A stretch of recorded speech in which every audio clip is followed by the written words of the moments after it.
Електронска алка е забрана за учество на избори. Политичката кариера на Марин Ле Пен е пред крајот како заедно со уште 9 сопартици прогласена е за виновна за проневера на пари од европските фондови. Поради одлуката на судот во Париз, Ле Пен ќе мора да поднесе оставка од пратеничката функција, но исто така нема да смее ниту да се кандидира на претседателските избори закажани за 2027 година.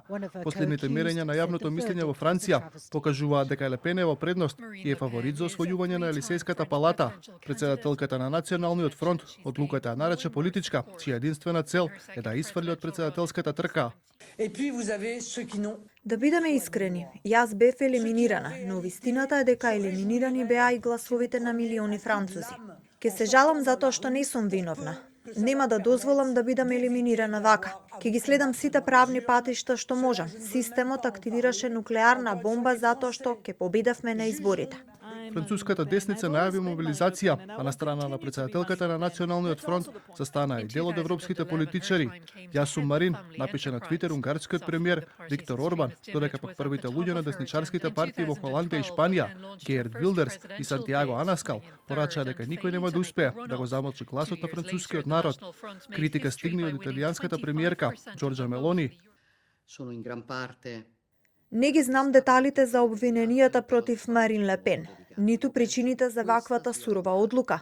Но мислам дека никој што се грижи за демократијата не може да се радува на пресуда која ќе влијае на лидер на голема партија и ќе ги одземе правата на милиони граѓани.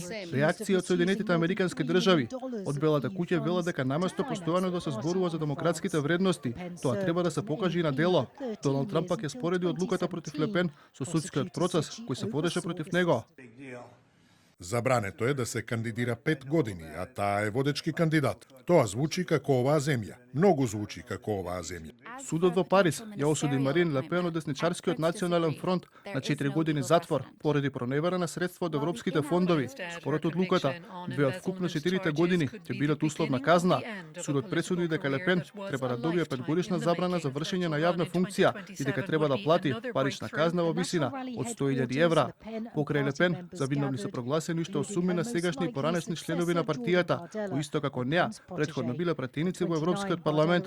Според обвиненијето, партијата Национален фронт незаконски користела пари од Европскиот парламент за исплата на партиски членови.